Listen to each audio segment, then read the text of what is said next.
You got a whole fresh egg all over again. They call That's it right. turning back time. That's right. But you don't literally have to turn back time. You go back through time in the memory. You a time traveler whether you want to know it or not. Right. Because your bloodline in the past is talking to your bloodline in the future, and you just the answer in the middle. Right. That's thinking. Your bloodline from the past is talking to your bloodline of the future, and you Right. just the messenger in the middle between the two. That's deep. And that's why people become oh man, you prophesied. No, it's not prophecy. It's listening, then pointing out what you see. Right. It just if it happened, that's convergence. That's not prophecy, right? That mirror that John D had gave birth to a program of the U.S. military called Operation Looking Glass. It's now declassified. You can ask AI what was Operation Looking Glass, and it was Yeah. the ability for them to use systems of probability to determine future outcomes in the Yeah. course of events. Yeah. And they got it at the Scottish Rites Lodge in Washington D.C. The Scottish Rites Grand Lodge at D.C. I wonder why it would be in the Scottish Rite Lodge. Yeah, Grand Lodge. Yeah. And look, But Rob, when that they invite you there to bring you up to that degrees, they say you got to make a reasonable donation. And guess what the reasonable donation is? $50,000. Yeah, well, to get who is it reasonable to? That's what I'm saying. $50,000 a reasonable donation. It No, sounds but reasonable. you got to pay attention because um, knowledge is power. If you're paying for knowledge, you're paying for power. Go ahead. Right. The only way to activate it is you need something called wisdom, where you can't activate the knowledge to maximize its output. Right. The Right. more you know, the further you go. You heard that one, didn't you? Yeah. The more you go, the further you Right. go. Yeah. What was the United Negro College Fund? A black Yeah. mind is a terrible thing to waste. Yeah. Marcus Gorby. Right. So it's telling you all of the secrets in the open. Because that means that the key to your redemption is in your self-education, not the education by the system. Why? Because history is written by the victors. If you ain't coming from the victor standpoint, then you won't never understand history. But if you come from the one who was victimized standpoint and still feel like the victim, you're going to remain victimized because you're not going to fight for what's right because you've already been relegated to the learned helplessness of a victim. You got to think like a conqueror if you want to conquer. You can't think like a neighbor if you want to be a conqueror. Right? But everybody ain't got to know what you're thinking. Right. So the greatest conquerors can conquer from the mind and then let the effect manifest on earth. They call him an armchair revolutionary because they don't know what he's doing. Yeah. Right? So he's sitting back in the chair and he's talking to people in the public domain as the Greeks told the story around the fires that night. Right? And the people sit down at the open fire pit and they listen to the grid and he's singing and dancing and telling the story. And then when he get done, he taught them a whole bunch of stuff that they didn't even know they was learning. Right? Because he's bypassing the faculty of ignorance. In order for ignorance to be effective, you have to have a system to reinforce the person's ignorance. Today we call it cognitive dissonance. If you can control what they do with their cognitive dissonance, you can control how they react to the knowledge. But if you can't control the impact of when somebody first received a new piece of information, then you can't never stop them from learning higher forms of information. The only difference between the king and the peasant is class, character, and etiquette. Right? They can be from the same bloodline, But if one put in the work and another one don't, one more qualified than the other one. But just because you're from the same blood don't automatically make you entitled. And that's why they used to have to give you a title, a noble title, to represent your noble character that you come from a bloodline of noble ones. Right?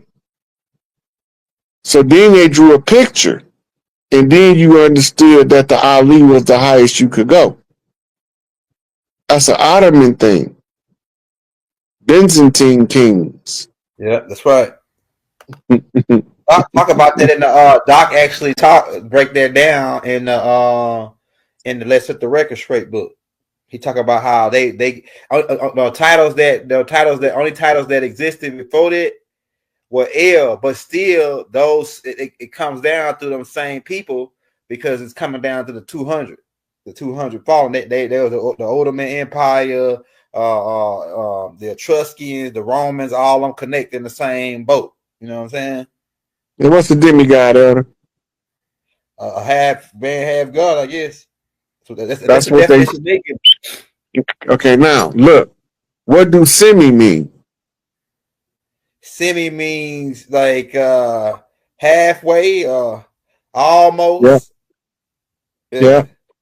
Okay. Yeah. So what do demi mean? Like a can't mean the same thing. They different sequences. Yeah. Demi, like it's like a dim light. It's like a lesser it's like a lesser potent of what, like saying darkness versus dark. You know, dark is dark, but then you got darkness, which is a lesser form of dark, really, because dark has a little bit. Darkness still has a little bit of light involved in it. Let me go look it up. Yeah. This comes from the root word demo. There you go.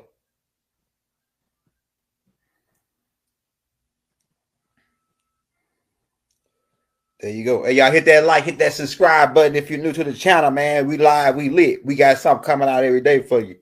We don't stop. We don't quit. Right now, we're breaking down the American blood timeline, though. Go ahead. Yeah. So the demigod is a Democrat.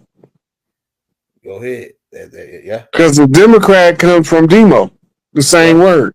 Yeah. Right. Yeah. And crack or crassy means government. Yeah. Or administration of government. Demi means devil. Yeah. Demi means devil. Demon cracks. Yeah. Hey, you know who did a break? You know, I think about it. Who did a breakdown on that? Farrakhan. Yeah. Yeah. That's dope. Shout out Mr. Louis Farrakhan, man. Yeah, it's one of my guys. What Chuck D say? And for the minister of Farrakhan, who told me that you understand until you hear the man. Nigga Farrakhan said, he said, don't you ever open your goddamn mouth to call me no anti-Semite. I said, damn, Farrakhan be telling that boy be talking, man. That boy talk major, boy. How you doing? Good. I heard you say a Lafia. You know that song, Finger Lafia? How it go? I don't want to sing it, but it was in the Lion King, the first Lion King. But it's a greeting song. Okay, that's what's up. Well, yeah, the word, you know. Yeah, since you brought it up, I might as well make mention. So that song is ancient. Every time we come to the end of the 4 cycles, they start rewriting that song in a different language. That's to welcome the ancient ones back. Listen, we here now. I've been saying that. Everybody waiting on us to come flying. We came back through the womb. Yes, sir. We can't get here no other way. It's only one entrance. Yep. Uterus. Yes, sir. Big fox. Listen, it's so dope because when we spoke Thursday, right? I had my live was set up, you had a live set up, and it was, I'm gonna tell you, it was like astounding. It's like after we spoke that day, whenever we spoke to lock in today, I went back and I was watching yours, the one you did that night. And bro, when I tell you we both was talking about some of the same, you went way further, you know, with what you was talking about, but we was talking about some of the identical, literally the identical topics. And we didn't talk about none of that on that first call. You know what I'm saying? When we first got introduced and connected. So I'm like, you talk about divine alignment, bro. I was watching yours. I'm like, yo, this is crazy because I just released that live, I think yesterday. We was talking about a lot of stuff we're gonna get into today. So with that, man, I can't wait to go there because I already know what this is about to be. It's gonna be another one of them ones. So let's get into it then. Where you want to start? Listen, I want to start with the what's going on with the dirty Moors. Let's talk about the Black Pope. You know, the Black Pope is, I've been saying that for a minute on this channel, but we really about to go in on that and what that relates to. But can you kind of share, just before we go, for those who are new on the channel who might not know your work yet, can you just kind of share with the tribe how you got into, you know, being who you are now, like your journey and your path into being, you know, who and what you are as a healer, as a teacher, as an awakener, you know, all the things that you do? Well, I started off from a child getting instructions from my big mama, Mother Margaret, and my mama. My mama used to teach me stuff and counsel me on stuff. And I didn't know at the time that I would need it at this time. So I've been being primed to do this work from birth or before. And once I came home from prison, I did 16 years. Once I came home from prison, I had learned so much from studying in there over the 16 years that I wanted to help. Everybody shut their door in my face. Right? So I come back, I started working, you know, I was working at GM, but the straw that broke the camel's back was the contract negotiations that I left on. I can't stand to watch somebody with more power abusing people just because they can and not say nothing. And my work family was being bullied. So they were doing negotiations in the midst of a federal corruption investigation. And I was trying to inform the people I work with that that's not a good faith negotiation. All parties are not coming to the table in good faith. Well, this triggered me to be like, y'all don't want to listen, I'll go out here and I'll find somebody who will. And this began my journey right after my mother passed. I just couldn't take it no more. I had the overwhelming internal drive to stand up for the collective, which was the collective tribes of the Earthborn. In this process, I began to follow the oral traditions of the tribes, which is you don't have to tell nobody, just put it in the public domain, and the people that's supposed to get it going to eventually get it. And they're going to discuss it among themselves, and then they're going to know if you telling them the truth or not. And if you telling them the truth, you make all of the tribal traditions actionable by just following the tribal tradition. I'm not following the patriotic conditions of United States Corporation, Admiralty, Maritime Jurisdiction, masquerading as a government to enslave the people of the land of Turtle Island that I am from, organic Mississippi clay dirt walking. So somebody got to say something. Everybody don't have to do something, but somebody got to bring to light the problem, cause, and the solution. And so that's what I've been doing over the last 5.5, 6 years, is putting in the public domain the whole parameters of this fraud and how to get from under it. The information is more valuable than anybody can pay for. I give it away for free because my brother and sister bought all the books already. So it's already paid for. It's prepaid information in my head.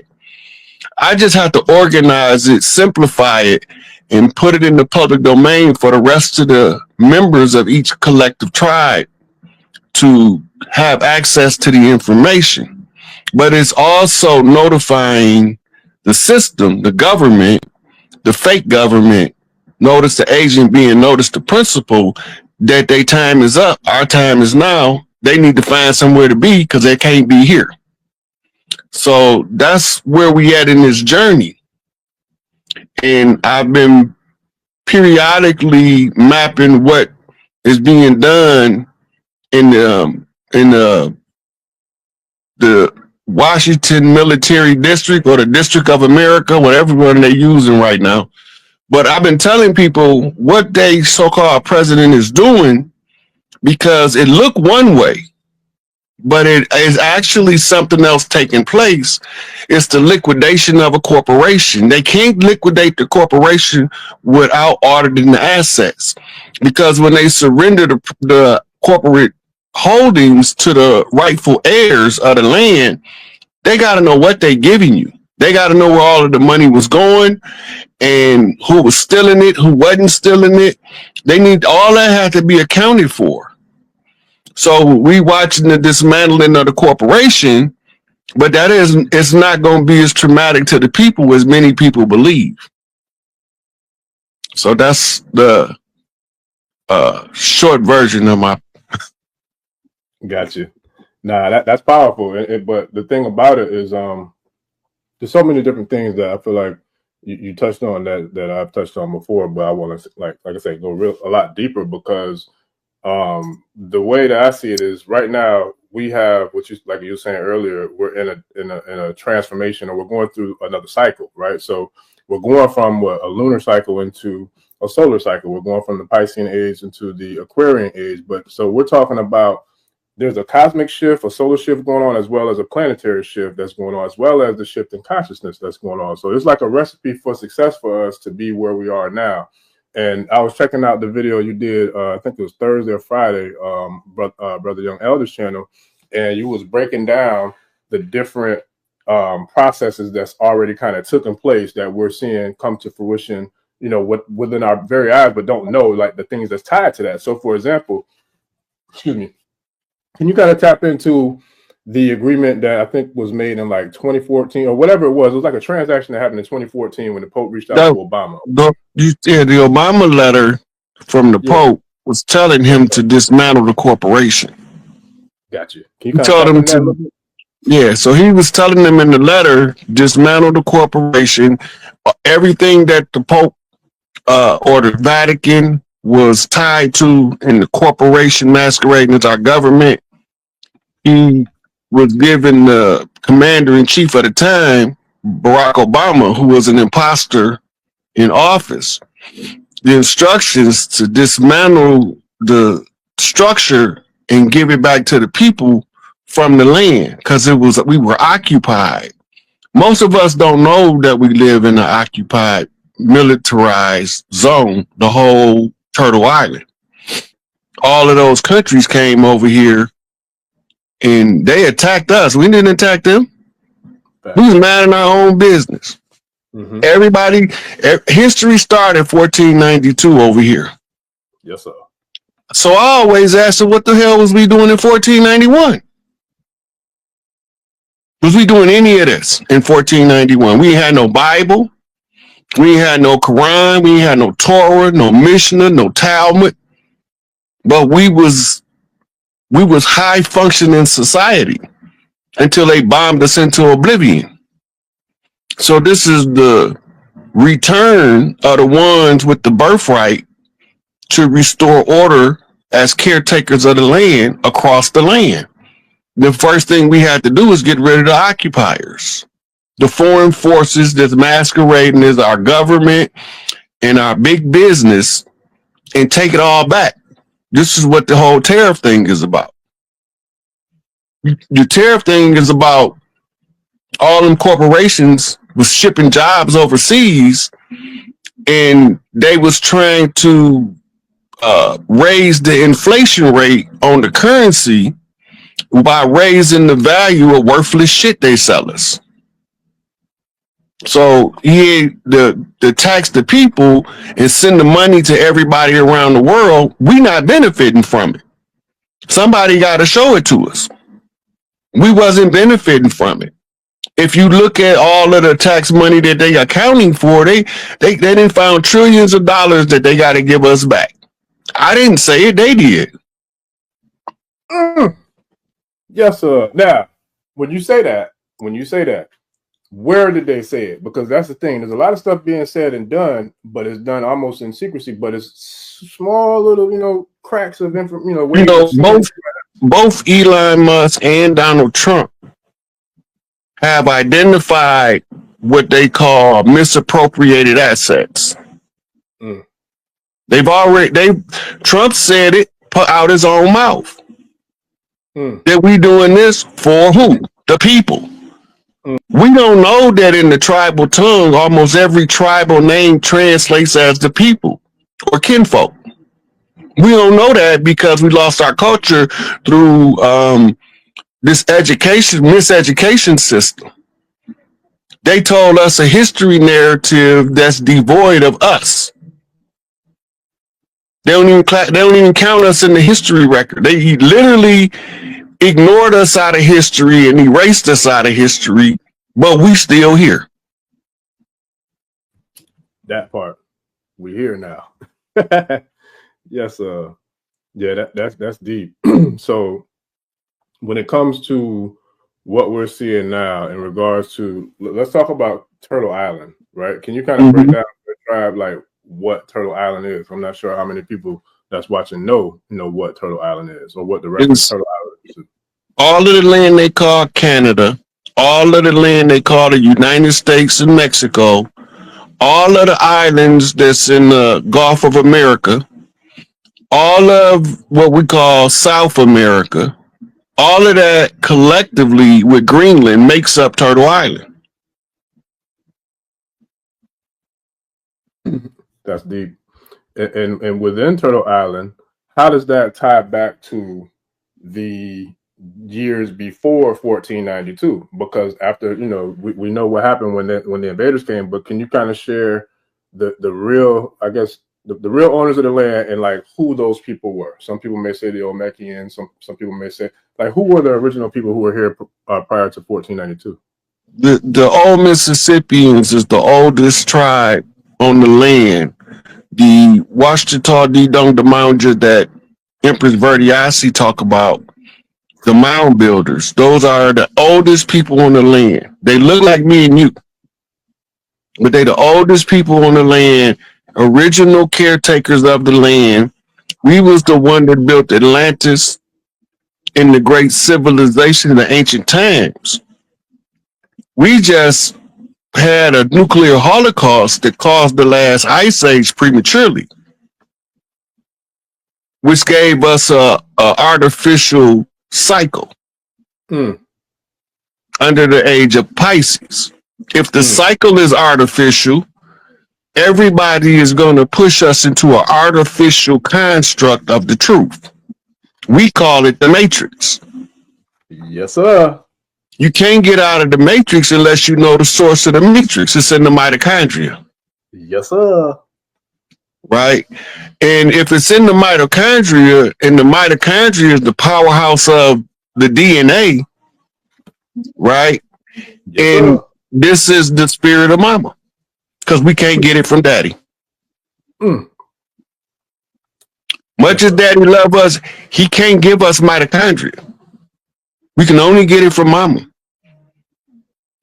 So all of the people on the planet trace back to Isis and the 12 daughters, the 13 tribes, the 13 bloodlines. They all through mitochondrial adjustments, and they got different skin colors, and different hair textures and different hair colors that make up the spectrum of what we call humanity. These bloodlines the daughters of ISIS and ISIS make up what we call the different races of people, but they're not different races. They different familial lines, and the concept of race has been given to us to separate us and make us fight for our enemy as if we was fighting for ourselves. Not sure who Barrington Edwards is in the comments, but either you can turn all that down or I'm gonna turn you out. So if you keep that up, we're gonna get you up out of here. So anyway, but with that, yeah, that's deep, bro. Like that's real deep. So I got a question from somebody in the tribe. They said, does Trump work for the Vatican? Trump worked for the military. That part. Yes, sir. Okay. You know, they went in and they went into the Vatican. The military did a couple years back and got our gold back. Well, and that's where I was going to go, because that's part of what I was saying about the live I did Thursday. I talked about the Vatican being the stronghold of religion across the globe, you know what I'm saying? Then London and Buckingham Palace and them demons and devils over there being the financial, you know what I'm saying, so-called. This how it worked. Religion is military strategy. That's the first thing you got to know. Religion has nothing to do with spirituality. Religion is military control of masses of people to elicit the least amount of resistance from the people you choose to oppress. You give them religion as the first wave. It's called the soft sell. If you look back through the history books, you'll see every time they get ready to conquer somebody, before they send in the guns and the bullets, they come with the soft sell of the religious dogma. Right? The Catholic Church is pulling the purse strings. He's just using Buckingham Palace as the diversionary hand. And then he's using DC as the enforcement arm.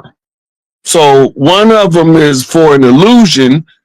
The Buckingham Palace conjure is what they're using, that was given to Queen Victoria, I think was her name, by a guy named John D, on how to put us in a mass spell. We don't know about that stuff because it's not mainstream history, but it happened. The Catholic Church is the headquarters. It's the head of the beast, so to speak. And the Vatican is controlled out of Switzerland. Right. And the people from Switzerland that control the Vatican is some black ass niggas. Yes, sir. And that's what I was talking about in regards to the Black Pope. And that's why I said, like, it's crazy how the alignment is happening right now, because I've been talking about the Black Pope for a minute now, and people was like, a lot of people never heard of that before. But all along, I'm like, yo, there's a Black Pope who's actually in charge pulling the strings. Like that one that we see, he's just a pawn. He's just a pet, literally. He's a pet. And so the one that's behind the scenes is the Wizard of Oz effect. So can you kind of break down who the black nobility is, or who those black people who control the Vatican? Can you kind of break down who those people are? You remember they told us that the Moors entered the Iberian Peninsula in 711 and ruled over Europe for 700 years. That take us to 1411. This is around the time of something that they call the Inquisition. Right? In order to maintain control, they had to fall back from the forefront. Right? So when they took over Europe, why would they want to kick them out if they civilizers? Y'all got to ask that question, because they not going to never volunteer to tell you. But if you ask the question, you can find the answer. Why, if they civilized the Caucasians or civilized Europe, as they say, why did they kick them out? What were they doing in Europe as a civilizer? Because you got to understand, a civilizer is a guide to the uncivilized. And when that God gives them civilization, they become devoted or a devotee. Right? So what would make the devotees rebel? What would make the subjects rebel? They was eating babies. They was having sex with babies. They was harnessing adrenochrome way back then. It's nothing new.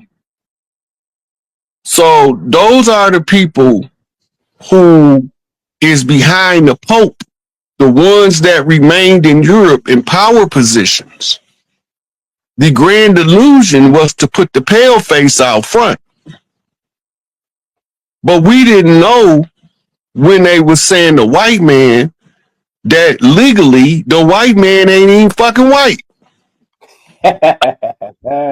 Black's Law Dictionary 6th edition say that he a Moor.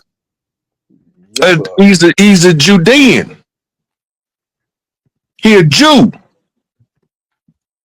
And as long as we don't know that, they can keep pushing this pale face agenda to give them the semblance of power while they really wielding the power.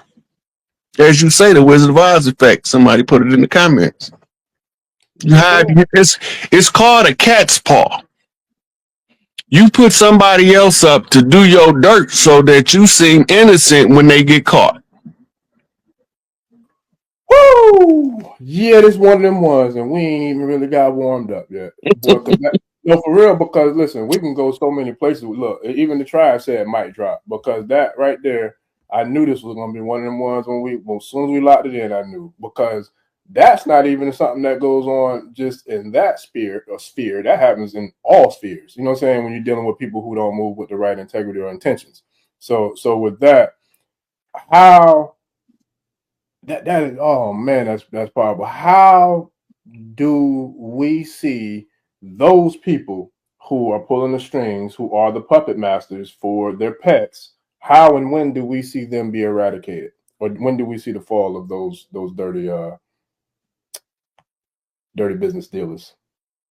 Look, some of us is the only ones allowed to take them out the game. Because of the level of wickedness that they was doing and the way they concealed themselves, I tell it like this. Pretty soon, a lot of really good people, really good men, gonna have to do some really violent shit to some really wicked people. It's gonna come, and it won't be no secret.